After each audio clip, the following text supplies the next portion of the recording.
The representatives from the Metlife Foundation are unable to be with us tonight. Their own board meeting is in New York this week. So I'd like to say just a few words about the recipients of the first ever Metlife Silver Scholars Award, who are with us tonight.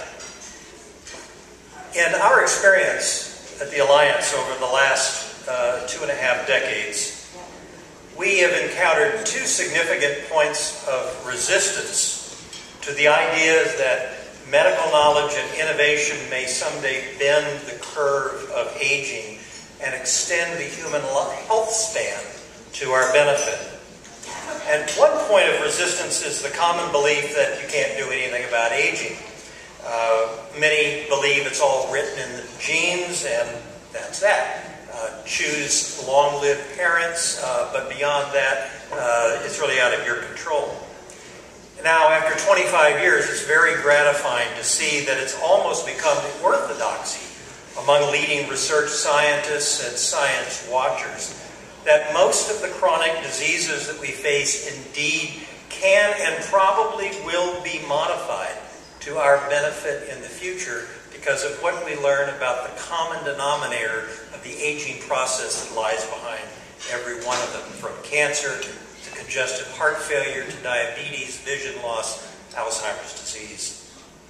The second point of resistance is that even if it were possible to extend the years in which people live in good health, it might not be a good thing for our entitlement programs or even for our economy.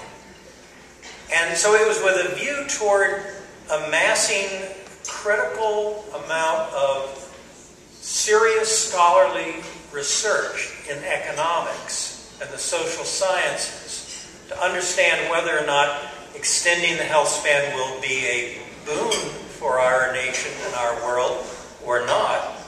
With that in mind, we went to the Metlife Foundation and we asked them to endow an annual award for economic research and its publication in peer-reviewed literature that would examine the consequences of future medical innovations that may very well extend healthy aging.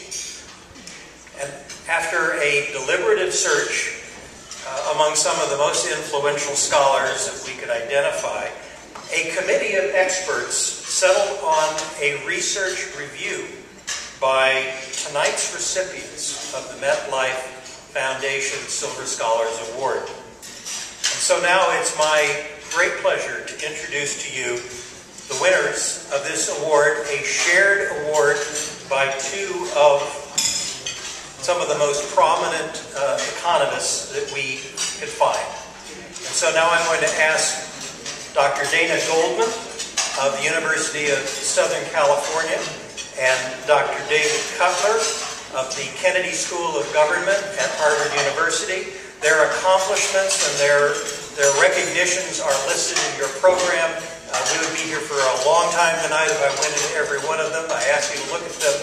But it's a great honor to have Drs. Dana Goldman and Dr. David Cutler come forward to receive this award. Gentlemen.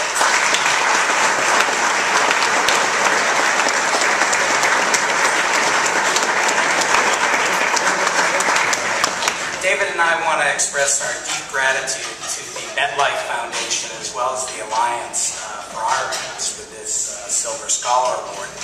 This award comes at an important time.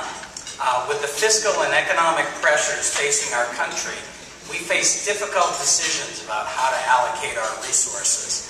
And I think most ominously, there are intergenerational pressures to choose between young and old. It's a bit of a different vision than Dr. Freed. And our research, supported by the National Institutes on Aging and the Alliance and others with a similar vision, has demonstrated that this intergenerational conflict is actually a false dichotomy. The reality is that in both the public and the private sector, we should be making any investments that pay a positive return. And this includes prevention of disease for older Americans, medical research that's focused on late life diseases, and yes, even anti-aging.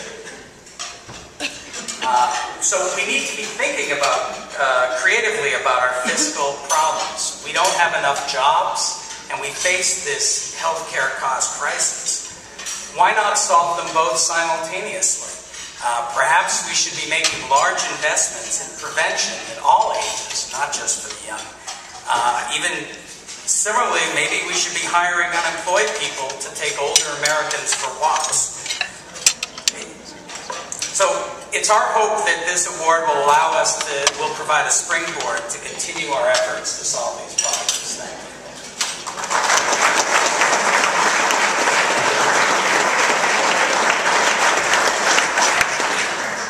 Thank you. I just want to echo what Dana said. Thank you to Dan and to Metlife and to everyone here. You know, the theme of the talks this evening, as it has been all year, is challenge, and the challenge of aging. And thinking about the challenge of aging reminds me of two things. One is, of course, the greatest economic challenge that any economist knows about, which is the Great Depression in the early part of the 20th century. We heard a bit about Claude Pepper, who would have lived through it. What's believed by all economists, and we look upon it with pride, is that we learned from the Great Depression, and that through research we were able to make similar crises not be as severe. And as bad as our current crisis is, what we take a little bit of pride in is that we turned challenge into an opportunity. We didn't let it paralyze us, and thus we made the world at least a little bit better. And so maybe we can continue that theme.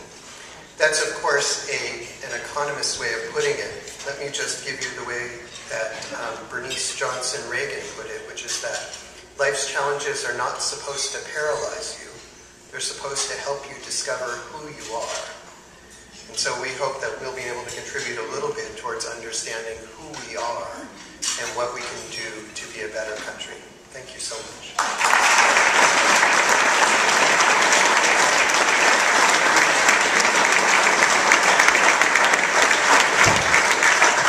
Thank you, Dr. Goldman and Dr. Cutler. We certainly look forward to the paper that you will collaborate on and bring to a wider audience, and ultimately to the policymakers, be they in this room or up the street a bit. It's going to be an important message as we go forward.